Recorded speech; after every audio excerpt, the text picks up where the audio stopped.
Hey, hey. Hi, guys. Welcome back. All right, Sagittarians, let's go ahead and jump on into a story and we'll just see where this one is going to take us. All right. So we begin with an Ace of Cups and a Five of Wands.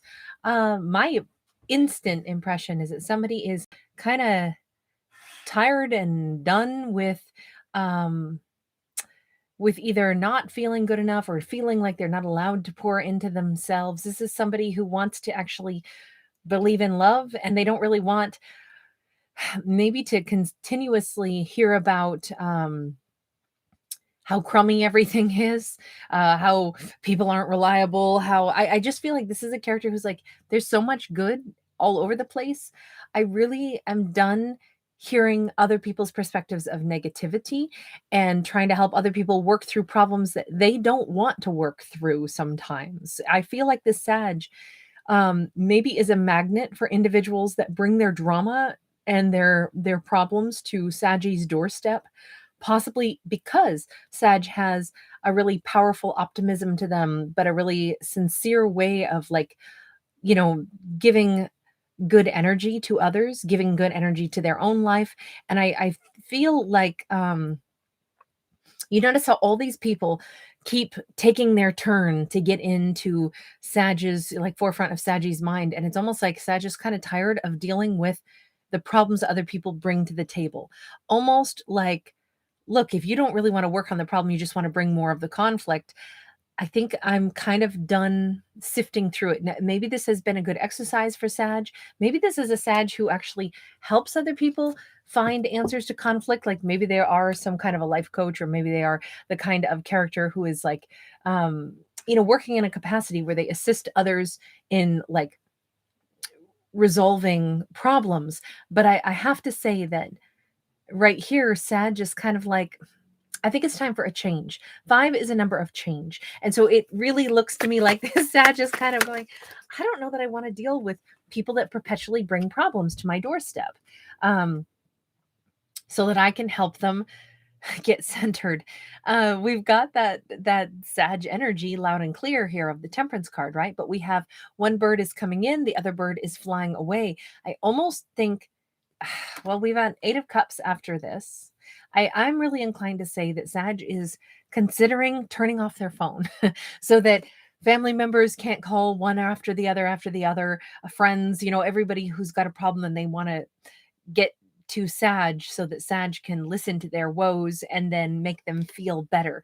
I really think Sag is like, this has kind of been a revolving door of me helping people, but I think I need to change that persona that I have, that I'm the person that people can continuously bring their problems to. And I think that change begins with me shifting my focus. I don't mean that Sag is like, wow, I'm done with this career path if my career path had something to do with helping other people like get beyond blockages, but they may be putting up a new boundary where they're like, I'm not going to be so accessible anymore.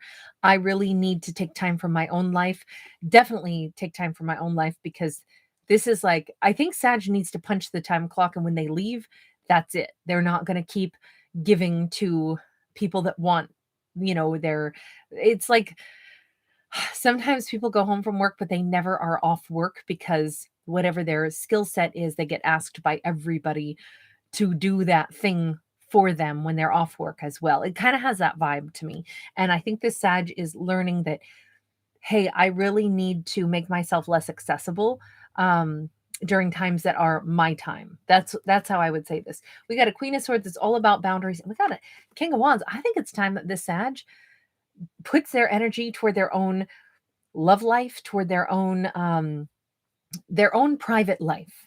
I feel not like Sag's life is necessarily on display to anyone, but just a lot of people pull at this Sag's energy and they're in a place where they're saying, I actually would like to not answer my phone and also not have a bunch of people call me and demand that I have to tell them what I'm up to because I might be having a hot date and I don't think that's anybody's business. It feels like this Sag really wants to establish some kind of like boundaries and some space for themselves to live a life that is going to be their own, to, have possibly a passionate romance, or maybe they're going out to meet someone in the hopes of meeting someone that would become a passionate romantic partner. Whatever this is, it's kind of, I think Sag is making a line between the life that everyone has access to and their private life, basically. And it does really look like Sag has needed to put up boundaries like this for quite some time, is what I would suggest. You notice how they have to go to the top of like a building. They got to go sit on the rooftop just to maybe even be able to make a phone call. I feel like privacy has been like a really big issue, or boundaries have been a really big issue for this Sag. And I think that they are putting better boundaries up right now for themselves. We got a Knight of Swords and we got the Fool.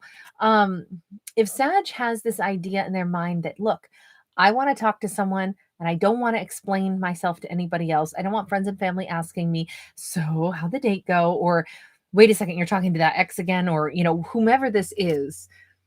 This could be somebody coming to visit Sag, or Sag is going to go meet them someplace outside of their normal area. It's like, let's not meet at my house, or I'll meet you halfway. We'll go someplace else. Because this is like swiftly making a decision to connect with someone, taking a leap of faith and saying, yeah, I'll travel to see you too. Let's meet up. Now, obviously, this is fictional stories about fictional characters, but uh, I'll just put a realistic, perspective in this as well. Friends and family oftentimes have the best interest at heart of wanting to know where somebody is. Going off grid suddenly to go meet up with someone and nobody knows where our character is could be a very bad idea. So sorry, that just the mama in me has to speak up about that also, because this looks like two people deciding to. I'm not going to say that it's a clandestine meeting, but it definitely seems like Sag wants to keep this to themselves, which obviously our character has every right to keep their own counsel. But when it comes to, like safety and all that is something to be mindful of. And I just suggest that because we do have a crocodile here, and it's like, you know, going someplace to meet up with someone and a car problem occurs and nobody knows that where Sag was located, and their phone battery's dead too. There are things to be mindful of. So I'm sorry, I have to put that in because this seems to be like a sudden decision that our character is making, that is both to exercise their personal right to privacy and their personal choice, but it does come with a little bit of a hint of like, but be mindful, be safe, so I would add that into the mix because it's on the card. So let's go for another really bright deck. Tell me about this interaction here, because we've got the Sag possibly they're watching for someone who seems to be making their way toward the Sag. And this should be a great match because it is a King of Wands, right? Well, we have Ace of Pentacles. This could be a fresh start. This could be somebody from Saggy's past, and Sag is like, I'm not about to tell friends and family that I'm talking to them again, that we're trying it all over again. It kind of has that vibe to it. This is kind of happening swiftly. Either that or Sag is just willing to meet up with someone and see what comes out of it, not knowing if there will be a successful new beginning, and so not really wanting to broadcast that yet. We got a Nine of Wands, we got an Emperor, we got a Nine of Pentacles, and we got the Sun. I mean, this this looks so enjoyable. This is so happy. These nines are pretty dang close to a 10, right? We've got laying down some burdens and maybe trying something again. Somebody could be trying to take the lead. This King of Wands could be wanting to reintroduce themselves, I'll say, to Sag in a different energy, an energy of saying, hey, I'd like to actually, give to a connection. I'd like to actually spend time and show you that I've changed, or show you that I'm very serious about things. Now, here's the thing though. I will say both of these nines have a little bit of conflict on them. Here we've got somebody who tends to be a bit imperious and is, you can see by their body language, they're standing there like they're pretty bossy. And that's on that Nine of Wands. And over here, we've got somebody who's a little sly. So they say that they're really, their life is really orderly, and they really have made some changes, and they're really in charge of their life. And this is wonderful. This feels really good to hear all of this. And it's an enjoyable time that these two could share. But again, we see this element of just a little bit of word of caution. Although the emperor is totally upright, which is normally a wonderful, fabulous energy to see an emperor in. This means they are fair, they are balanced, they are, this awesome energy. We still have some, either this is lingering stuff from the past where these were some problems. Maybe there was a tendency toward being a bit too bossy in the past. And has that been mediated yet? And here, maybe there was a tendency toward wanting so badly to, build an empire that they weren't always fair and equal about doing it. Like, these are traits to perhaps just be mindful of. How did the emperor become the emperor? If they used like less scrupulous tactics to turn themselves into an emperor, then have they grown beyond those slightly less scrupulous tactics, or have they moderated their behavior? Are they really an emperor now? And that is a question being posed here once again. Regardless, it looks like it's this really enjoyable union, or I'll say reunion is what this keeps looking like.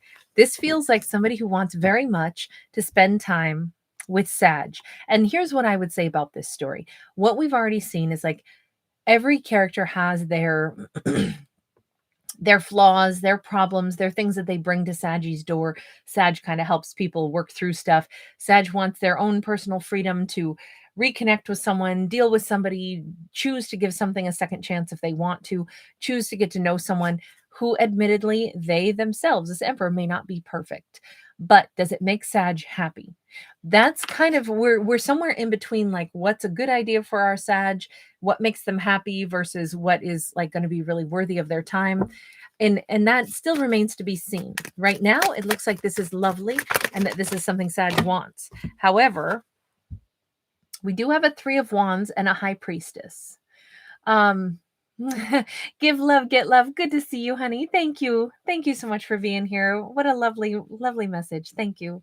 The fact that it's almost like only the future will tell us whether or not this works. Now, we do have somebody sitting here almost like, oh, I feel like a clown. Sag could be a little bit worried that like maybe I'm giving this emperor another opportunity, while knowing all the while that I might feel like I've kind of like been through the circus again with this person. 3 months from now, I may discover they haven't really changed. Maybe some traits that they still have are still their traits. But again, the High Priestess says, even if I kind of sense something, I don't know it yet until it's been fully revealed to me. So I feel like this says Sag does have that element of caution in the back of their mind. They're aware only time will tell. Only time will tell if this is a great idea. But the bottom line is, and I really think the big message in this is, Sag is taking a step in their own life to make sure that they themselves get to make their own mistakes if they're going to make a mistake, or they make their own choices. And that I think is the ultimate message here. Is Sag showed up in the upright, and then right after that we had that 8 of Cups. It really looks like Sag has needed a chance to just simply do what they need to for themselves, knowing full well they won't always make the perfect choice, but they have to pursue whatever lessons they're interested in pursuing. They have to pursue whatever romance they're interested in pursuing without having to listen to a bunch of other people give them unsolicited advice and all of this. That's kind of the thing. I think this story is about Sag claiming their own personal autonomy to make their own decisions, because only they can decide if they want someone in their life, if they want to take somebody back in their life, or if that person's going to make them feel like, oh man, I just went to the circus again with that person. It was pizzazzy and it was exciting, and then afterwards I just got a headache, and it feels like maybe I wasted some time. Not even Sag knows how it'll turn out. They only know that they want the right to figure out how things go without anyone else telling them. We have a 3 of Swords in the reverse, and we have an Ace of Swords. You know what I would say about this? This does not tell us whether or not this emperor is really going to be the one for Sagittarius. What Sag has said is it's not about whether or not it really is everything I ever dreamed of, or whether this whole thing falls flat on its face and I wind up thinking like, well, that was a lesson. The bottom line is I have to know for myself. And I'm not going to be heartbroken either way, because I'm taking the chance that I need to take to figure something out. I want the truth. I want to hit it with a bullseye. I want to know that if I don't have any future with this emperor, I know that in my heart and soul, and I can walk away and never look back. The only way I'll be able to do that is if I spend the time with an emperor that I know is a flawed person, because everybody's a flawed person, but I have to decide if they're right for me or not. They want another beginning with me. I may want a beginning with them. Either way, it still may not work, but at least I'll know. And I won't be brokenhearted, because it's a choice. I already know walking in what I'm risking. I'm risking this not working out, but it's the only way I can get the facts of the matter about, is this a right choice? Is this not? It's better than wondering, is kind of what this storyline says. Now, does that mean that the Sag is right in doing this? Who knows, right? But the whole thing is, this message says it's Saggy's life, and the only person who can live somebody's life is them. So I think we'll leave that one there, because that was I don't think that this is, well, okay, hold on. I have to pry a tiny little bit, because I do want to know what are the real emotions of that emperor towards Sag in this story. 3 of Pentacles, 4 of Cups, the Tower, and the Hermit. You know, this person maybe has really done some significant growth.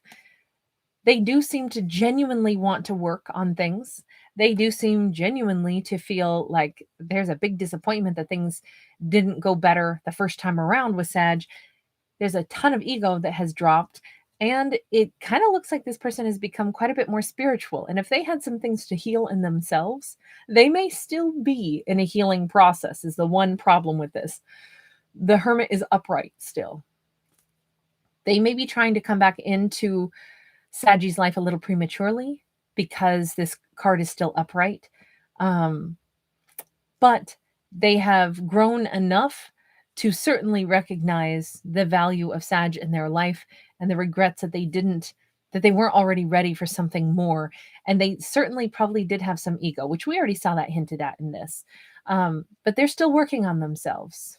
You know, I kind of like it. I kind of like the fact that this isn't like a real pizzazzy storytelling, perhaps, but I think it's a story of people trying to do their best and trying to choose what's right for themselves, and trying to give every situation a fair amount of like opportunity. If one's heart wants to give something a chance, that's the only person who stands to lose anything, right? Sag is making a choice for themselves. They might know it's a risk, but it's their risk to take.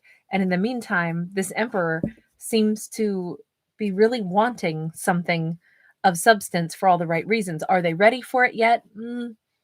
We don't see that part as a confident yes or a resounding no. So it's really just kind of like, let's just see what happens with these two. All right, now I'm going to leave that there.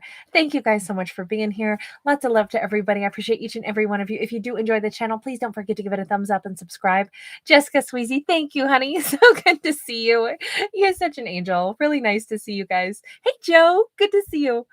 All right, I'm going to be doing some of the other zodiacs. I already actually recorded a Pisces video that'll come out as soon as it's done processing. Aries barked quite a lot, so I had to cut that out. It was just so loud.